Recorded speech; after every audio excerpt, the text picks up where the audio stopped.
Alright, looks like we're rolling. So hey everybody, I have been meaning to make an update video for this for a while now. I've just recently got back into regularly farming Maul East, so I felt like now would be an appropriate time to make kind of like a part 2 to the part 1 of my Maul East Paladin farming guide.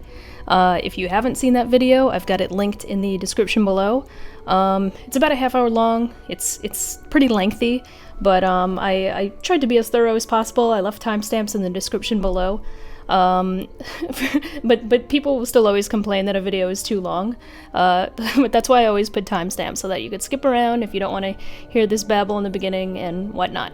But anyway, yeah, I decided to make an update video.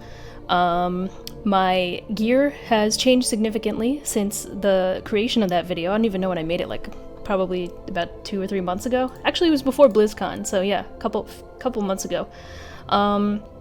Overall, I have been using the same talent build.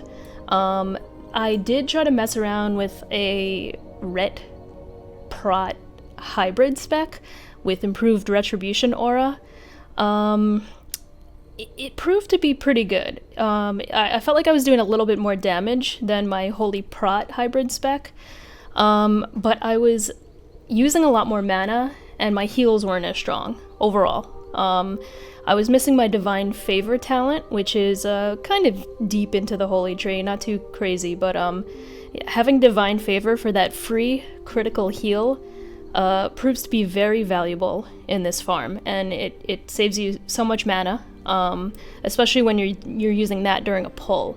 So you do it like a double pull or whatever, your health's getting to about half, I pop Divine Favor, Consecration Aura, get a critical heal, I'm back to full health, and that usually carries me through the rest of the pull. So yeah, I'm gonna have a link to my talent build underneath in the description of this video as well for you guys to check out. Another thing is, I've seen a lot of comments of people saying that the loot has been nerfed. The loot has not been nerfed. There are going to be some packs where you get nothing. And yeah, it's kind of demoralizing. You're like, oh my god, even double packs. Sometimes I pull double packs and I get like 1 Heart of the Wild out of that entire pack. And I'm like, what the heck? But the loot has not been nerfed. That being said, there are some packs where I get multiple grays, multiple greens. Okay, I've gotten a couple blues from one pull. I finally got my first epic as well. I got Eye of Flame. Not the best epic that you could get, but I sold it for about 30G, so not too bad. But I've had people message me in game and on YouTube and whatnot, telling me the items that they get from these runs and just kind of thanking me for making the video. Most recently, somebody PM'd me in game and told me they've gotten 3 glowing Brightwood staves. They've gotten a crawl blade. I've had some people tell me they've gotten freezing bands from this run, so it's just it's definitely profitable, and I highly recommend doing it if you're a paladin. I know some mages in my guild who prefer this farming method over Zul'Farrak as well.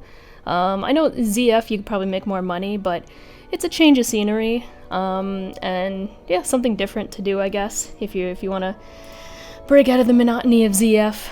And that being said, I have also made a lot more money recently because I picked up Herbalism. There's Dreamfoil and Grom's Blood that spawn inside Maul East. And I was doing so many runs, passing by these herbs and just saying to myself, like, man, I wish I was an herbalist, man, I wish I could pick these up because I would be making so much more money. And I just, the other day I was like, wait, why don't I pick up Herbalism? Like, why not? So I dropped mining in place of Herbalism because this is my main source of income right now, so why not try to maximize my profits as much as I could? So as a result, I switched to Herbalism, and it's been great so far. Dreamfoil especially has been selling like crazy. Like a stack of 10 sells for about 5 gold and change on my server, meaning a full stack of 20 is over 10 gold for you. And you'll get at least a couple every run. So it's turned out to be a good choice for me so far. What else? Yeah, the herbs have been great. I save all of the herbs that I get from these runs too. I have like a bank alt that just sells herbs. So that's another way that I've been making money off of this run. It's not an immediate, like, it's not like you hearth out and you make that money immediately like you do when you sell the grays. This is more of like a, like a 12-hour process, but you do make a lot of money over time by selling the herbs that you save.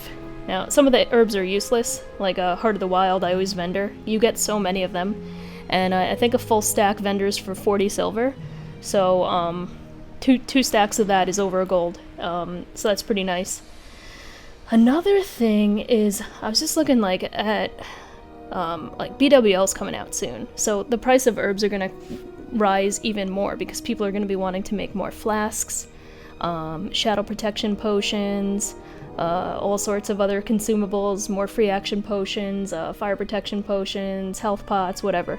But I noticed that dream foil is one of the ingredients for the greater shadow protection pots, I believe. So that cost is gonna stay relevant. It may even go up as we get closer to BWL, so keep an eye out for that. That's another reason why I think picking up Herbalism was a better choice for me. Now, I mentioned my gear. I've picked up a Skullflame shield, and what can I say about Skullflame? It's been really cool. It doesn't proc every pull, but when it does, when it does proc, it does do decent amount of damage. It never does the top damage. My Consecration always does the most damage, followed by my Ret Aura, but sometimes the Skullflame shield, when it procs, will pop up between 1 and 2. It definitely does like over 1,000 damage, mostly when it procs. I've seen it do up to like 10k damage on a pull. So I highly recommend getting a Skullflame. If you're doing this run, you can easily, farm for it, save up enough gold to purchase it. That's what I did, at least.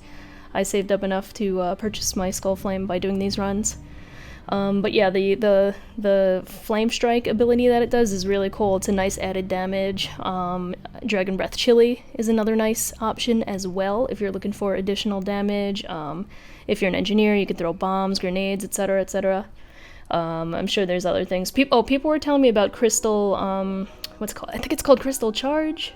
Or no, Crystal Spire. It's from Ungoro Crater. It's basically like a Thorns buff is considered nature damage, so the Fell Lashers are actually immune to it.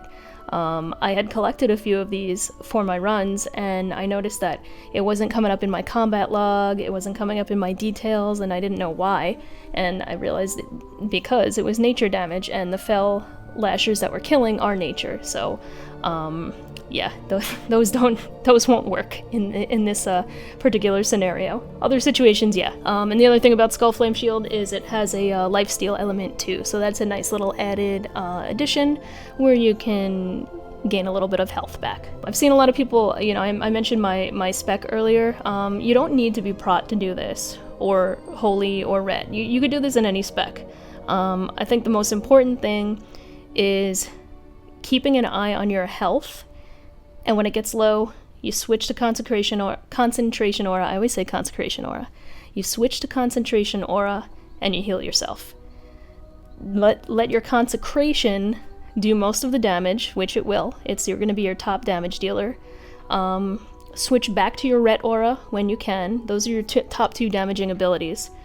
But when you need to heal, switch back to Concentration Aura and heal yourself. That is so important. There have been so many times where I've let my health get too low and I can't heal myself in time. And it's usually the Holy Lights that you have to cast, which do the job. I've tried spamming Flash of Light, and sometimes the heal isn't high enough to sustain you for all the damage that you're taking. So just keep an eye on your health and mana always. Don't pull unless you're comfortable with the amount of health and mana that you have. But yeah, I've heard people tell me they do this in their Ret spec. They just throw on a shield.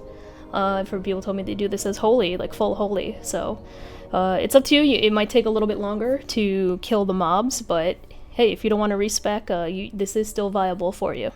Okay, a couple of other things. I've learned that the lashers have a backstab ability. Some people have said it's shadow damage. I'm not entirely sure, but I have noticed that there is some sort of magic damage that goes on, because there have been cases where I've bopped myself, Blessing of Protection, and I still take damage. So you gotta be very careful. If your health is super low and you bop yourself, you could still sustain some shadow damage, so be aware of that. But as a result, because they have a backstab, if you keep your back always to a wall, you will avoid taking this type of damage. So when you are pulling your lashers, keep your back to the wall.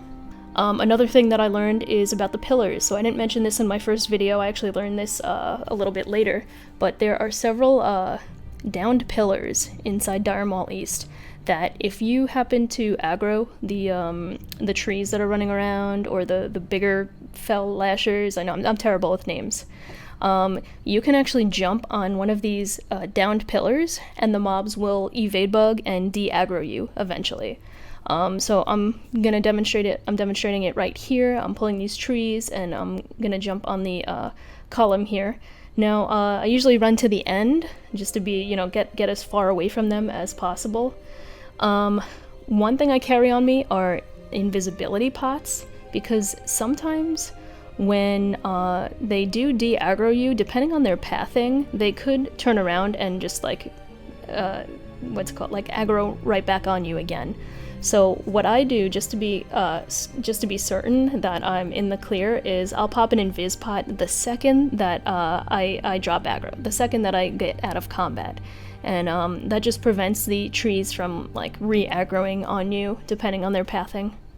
And finally, the last thing that I want to talk about, I mentioned how you can reset the instance. If you have a buddy, you invite them to your party, you make them the party leader, you log out, and they reset the instance for you, and then you appear in the front, back at the front, and the instance is reset. Now, if you don't have a friend to do this, or a second account, or a buddy, or you don't want to bother somebody to reset the instance for you, I found out that if you log out and you set a timer, usually set a timer on my phone, after 5 minutes, the instance won't reset, but you will be ported back to the front by the portal. So what you do is you just run out and then reset it yourself and then run back in. Now again, it only takes 5 minutes, so it's a good time to break, if you want to get up and stretch or something, or check the auction house on your alts. But yeah, count 5 minutes. After the 5 minutes are up, you'll be back at the front. And like I said, run out, reset it yourself, and run back in. So that's a way to get around if you don't have somebody who can reset it for you. But I think that pretty much sums up what I've wanted to cover in this update video, guys. So I hope you like it. Please let me know in the comment section below what other, if you want to see any other type of Paladin specific videos. I appreciate all the support. I've gotten so many awesome comments and feedback, and I've had so many cool conversations with people who have seen the first part of this video and really liked it, and have told me that it's helped them out significantly. So that means a lot to me. I'm really happy to hear that my video has helped out so many people. So yeah, if you like this video, give it a thumbs up. Let me know what you think in the comment section below. Don't forget to subscribe on YouTube as well. Hit the sub button. You can follow me on Twitter, on Twitch, Quissy TV. Pasta and I have our weekly podcast called Warcraft Brew. We just released a Patreon for that as well. So yeah, check everything out. Links are in the description below. Thanks again for watching, and I'll see you next time.